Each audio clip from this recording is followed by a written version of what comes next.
إنا نحن نزلنا الذكر وإنا له لحافظون وقال النبي صلى الله عليه وسلم خيركم من تعلم القرآن وعلمه أو كما قال عليه الصلاة والسلام۔ محترم اساتذہ کرام اور اس مدرسے کے اراکین حضرات اور عزیز طلباء، چونکہ آپ لوگوں کا تعلیمی وقت چل رہا ہے، پہلے سے کوئی باقاعدہ اس طرح کا نظام بھی نہیں تھا۔ ابھی عزیز گرامی قاری ارشد صاحب نے مجھے بتایا کہ کچھ باتیں طلباء میں عرض کی جائیں، تو آپ سب چونکہ قرآن پاک کے پڑھنے پڑھانے میں اور سیکھنے سکھانے میں لگے ہوئے ہیں۔ حضرات اساتذہ کرام آپ لوگوں کو پڑھا رہے ہیں اور آپ لوگ پڑھ رہے ہیں۔ یقیناً دونوں حضرات انتہائی خوش قسمت ہیں اور قابل مبارکباد ہیں۔ جو حضرات قرآن پاک کی تعلیم حاصل کر رہے ہیں، قرآن پاک سیکھ رہے ہیں، قرآن پاک حفظ کر رہے ہیں، تو یقیناً وہ بھی خوش نصیب ہیں اور باسعادت ہیں۔ ان کی اچھی قسمت کی بات ہے اور نیک بختی کی بات ہے۔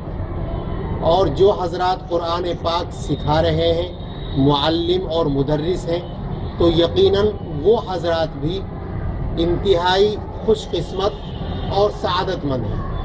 اور یہ بات اس حدیث سے جو میں نے آپ کے سامنے پڑھی ہے اس سے ثابت ہوتی ہے کہ حضور اقدس صلی اللہ علیہ وسلم نے ارشاد فرمایا خیرکم من تعلم القرآن وعلمہ، کہ تم میں سب سے بہتر وہ لوگ ہیں جو قرآن پاک کو سیکھیں اور قرآن پاک کو سکھائیں۔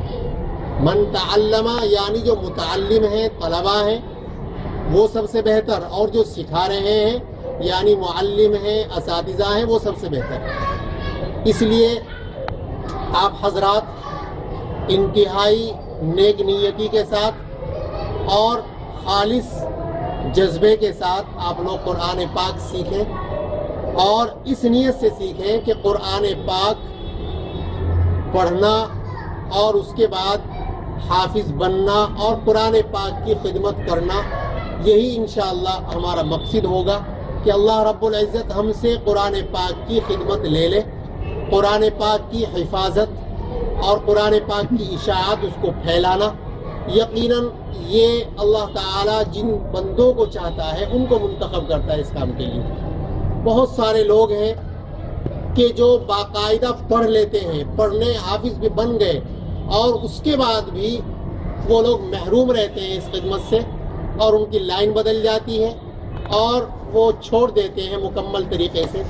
تو ایسا آپ لوگ اپنا ذہن نہ بنائیں، بلکہ یہ نیت کریں کہ انشاءاللہ ہم حافظ قرآن بنیں گے اور اس کے بعد قرآن پاک کی خدمت کریں گے، اور تا زندگی انشاءاللہ قرآن پاک کے پڑھنے کا اور اس کو پڑھانے کا سلسلہ اور اس کا مشغلہ رکھیں گے انشاءاللہ۔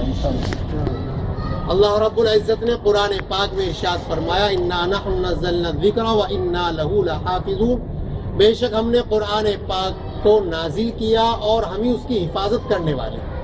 تو حفاظت کے بہت سارے اللہ تعالیٰ نے ذرائع اور اسباب پیدا فرمائے، ان میں سے ایک عام ذریعہ یہ بھی ہے کہ اللہ تعالیٰ نے اس قرآن پاک کو سینوں میں محفوظ کر دیا۔ قرآن کریم کو رکھا کریں، لٹھایا کریں اور باوضو اس کو چھونے کا اہتمام کریں۔ اگر پڑھنے کے دوران وضو ٹوٹ جائے تو آپ کے لیے ضروری ہے کہ فوراً استاد سے اجازت لے کر کے اور آپ وضو کر کے تب قرآن پاک کو چھوئیں اور تب اس کو ہاتھ لگائیں، اور اس سلسلے میں بالکل بے توجہی نہ برتیں۔ جتنا زیادہ آپ لوگ ادب اور احترام کریں گے تو اتنا زیادہ یقیناً آپ لوگوں کا فائدہ ہے۔ قرآن پاک اس کا بھی ادب، اور قرآن پاک کو جو سکھانے والے حضرات ہیں، معلم اور اساتذہ، ان کا بھی ادب و احترام آپ کے لیے ضروری، چونکہ وہ ہمارے لیے سبب بن رہے ہیں ہمیں قرآن پڑھانے کا اور سکھانے کا۔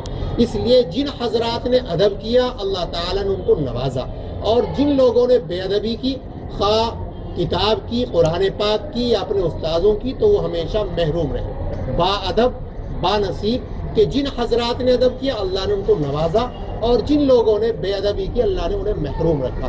اللہ تعالیٰ مجھے بھی اور ہم سب کو عمل کی توفیق عطا فرمائے. قرآن پاک کی عظمت، اس کی اہمیت، اللہ تعالیٰ اس کا استحضار ہمارے قلوب کے اندر بیدار فرمائے. وآخر دعوانا الحمدللہ رب العالمین.